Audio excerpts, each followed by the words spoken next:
đường dài hành quân xa đi khắp non sông nhà, ngày ngày quàng trên vai ba lô và cây súng, chân băng qua gió mưa đầu đồi trời sao thưa, thân băng qua tép gai vượt ngàn ngàn mưa bay ta bốc cao lửa thiêu anh hùng. Bao yêu thương thiết tha gửi lại người phương xa, ta đi trong tiếng ca ngàn đời còn ngân nga ôi ta yêu anh sao luôn trên đường xa.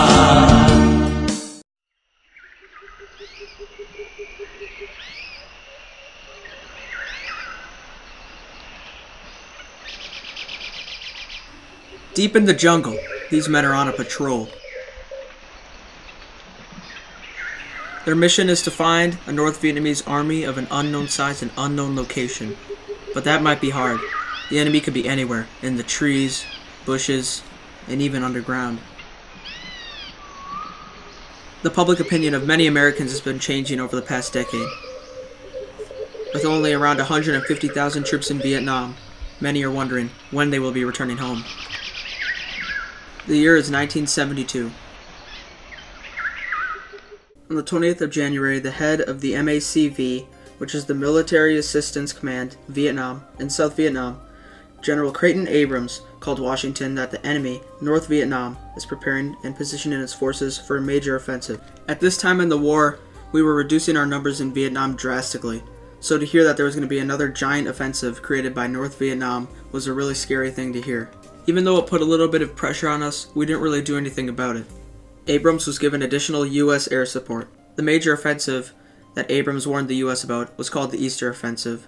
The effect that this had on the war was that there was a sense of uneasiness in the South Vietnamese region, because we knew that there was an oncoming offensive that would happen shortly, but we just didn't know the size or when. On the 25th of January, Richard Nixon revealed that National Security Advisor Henry Kissinger had been meeting secretly with North Vietnam representatives for more than 2 years. My concern about Vietnamization was that the rate of objections to the Vietnam War, especially in the intellectual community, would be increasing faster than we could possibly meet by troop withdrawal. In the proposed peace talks, the U.S. agreed to remove all their troops from South Vietnam. The peace talks also came to an agreement that the North Vietnamese Army and the Viet Cong would not have to leave South Vietnam. There was a big problem with these peace talks, though. There was one main component that was missing. South Vietnam itself did not like these peace talks for obvious reasons. The US would leave, but the North Vietnamese could stay. They would not accept that. This was a good thing to announce, because the public would finally see that the US was making a giant effort to negotiate peace with the Vietnamese people. On February the 4th, 1972, President Nixon gave General Abrams in South Vietnam the authority to use more power to counter the anticipated North Vietnamese offensive. General Abrams used these planes in order to bomb port cities in North Vietnam. The effect it had on the war was that now General Abrams had more air support in Vietnam. Okay guys, this next one is gonna be epic. On the 21st of February, 1972, US President Richard Nixon went to Beijing, China, and he met face to face with the one, the only, Mao Zedong.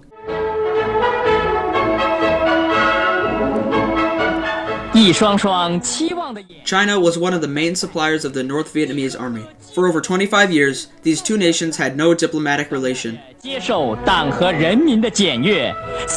effect that it had on the war was that the North Vietnamese army was scared. North Vietnam feared that China would stop delivering weapons. This could potentially turn the tides of the war to favor the South Vietnamese. Remember that time when Trump met with Kim Jong-un?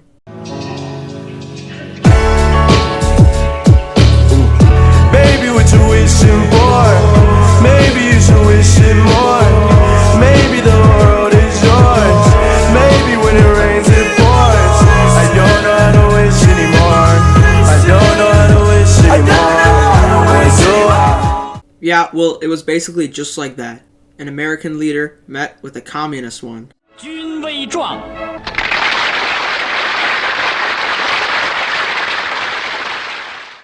On March 10, 1972, Cambodia just got a new prime minister. His name was Lon Nol. This new prime minister was an ally of the United States, a big change from the old Norodom Sihanouk, I think?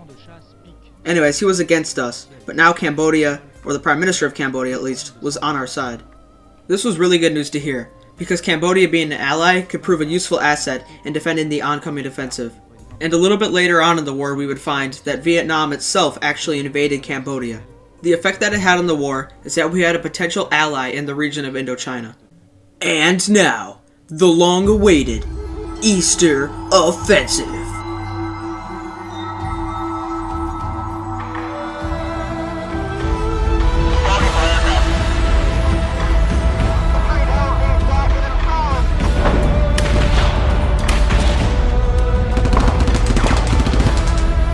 The weather was bad. No aircraft could really fly safely.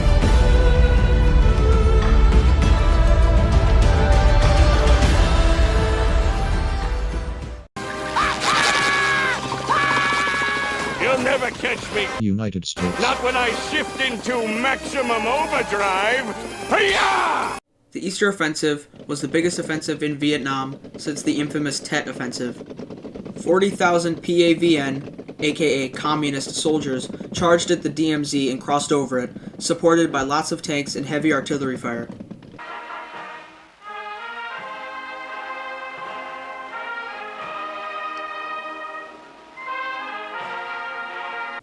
The Easter Offensive lasted from the 30th of March until the 22nd of October 1972. The point of the Easter invasion was to destroy as many ARVN forces as possible. Another goal of the invasion was to seize as much territory as possible. Forward into the fire, expecting the others to follow, not looking back to find out, disappears behind the cover at the wall.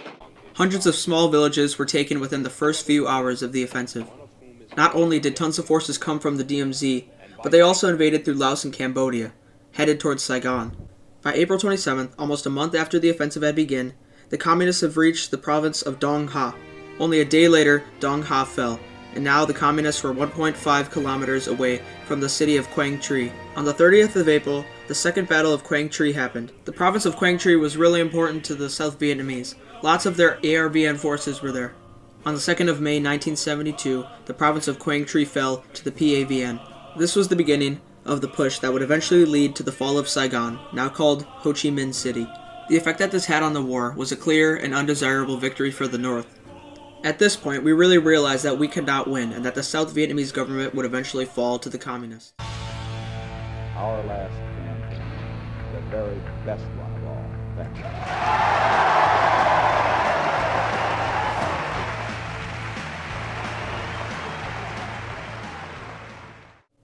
Nixon ran again for office in 1972. George McGovern was the Democratic nominee who ran against him. Newer world, and let us be joyful in the homecoming. For this land is your land. This land is my land. From California to the New York Island, from the Redwood Forest to the Gulf Stream waters, this land was made for you and me. Both men were anti-war, but Nixon put a stronger emphasis on the economy of the U.S. The election turnout was one of the largest landslides in U.S. history. Nixon got a whopping 520 Electoral College votes. McGovern only got 17. The reason this election was so important is because the turnout of the Vietnam War could have been a lot different. The reaction to the election was mostly positive, because 60% of the popular vote was towards Nixon.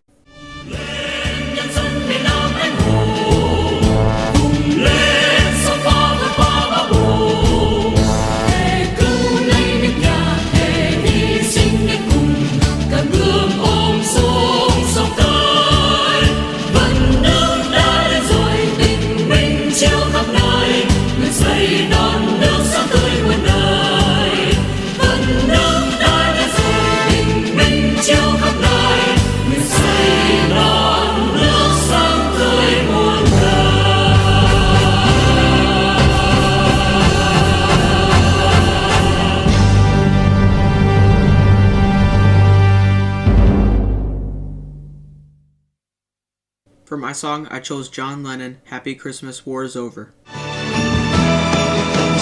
this is Christmas, for weak and for strong, the rich and the poor ones.